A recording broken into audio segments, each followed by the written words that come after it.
Well, hello, church. Well, I hope you're managing this shutdown in the most healthy way possible for you. And when I'm speaking about health, I'm not so much speaking about physical health as I am about your spiritual health and mine as well. We can be consumed with the news of COVID and the shutdown and everything that comes with it, and we can be overwhelmed by it in a very negative way.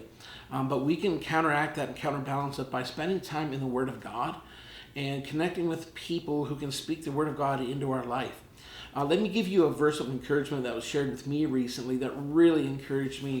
And it's found in Isaiah chapter 8, verses 12 and 13, where we read this: "Do not call conspiracy all that this people calls conspiracy, and do not fear what they fear, nor be in dread.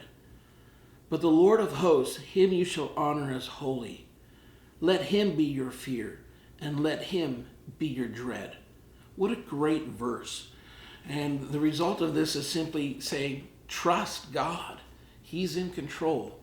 And I hope that can be an encouragement to you. A couple of the things I just want to bring to your attention. The first one, some of you might be wondering, well, what's happening at the church, or what might our next step be if they don't open up at the end of the month? And that's a great question. Let me just share a few things with you. Firstly, I've been in contact with the health unit again this past week, and because of that, our staff is able to continue to work here on location at the church, following the proper guidelines. But we're also allowed to have the volunteers in that we need to be able to get our services up online, and so we'll be doing that as well. And in regards to the question about what happens if we don't open up at the end of the month, what's the decision that'll be made there? And that's a great question. Here's the benefit of being part of the GCC. And so we as elders, as much as we weigh this in the context for our own church and our own community, I also have the added benefit of connecting with the other GCC pastors here in Canada. We have 21 churches or so in Canada, 16 of them located here, what we considered Southern Ontario. And so we connect every few weeks, and we kind of talk through some of these issues.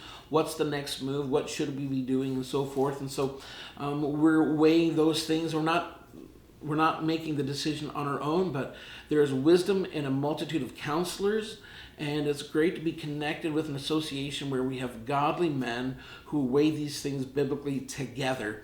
And we'll let you know where we end up in the time to come. I also want to talk a little bit about our online services. The last few weeks we've shown the services from several of the other GCC churches. This allows us, this season, the shutdown actually allows us to connect and get familiar with some of the other GCC churches, and that's why we're doing that. The other benefit to that also is this allows me a little more time actually to prepare for our next sermon series in the book of Judges. And so let me encourage you, start getting into the book of Judges. And so hopefully we'll be starting that next week or sometime after that. Also, I want to continue just to encourage you to stay connected. Don't try to do this on your own. If you're in a small group, reach out to the people in your small group and stay connected. If you're not in a small group, connect with your circle of influence or your friends, your family. Connect with those who can speak the Word of God into your life and give you encouragement so you're not swept away by all the negativity and the conspiracies that are floating around out there. And just recognize that God is in control, and encourage one another with that. And lastly, I also want to encourage you in regards to prayer. Keep praying for the church, pray for one another. Listen, we have an online format that allows you to reach out and to fill out and let us know how we can pray for you. And I want to encourage you to make use of that. And it allows us to know furthermore how things are going in your life and how we can specifically pray for you. And prayer is not hindered by COVID. And so by doing this, we can actually build one another up. And so let's be strengthened through this. Brothers and sisters, we miss you, we love you, and we look forward to getting together again. Till next time, God bless.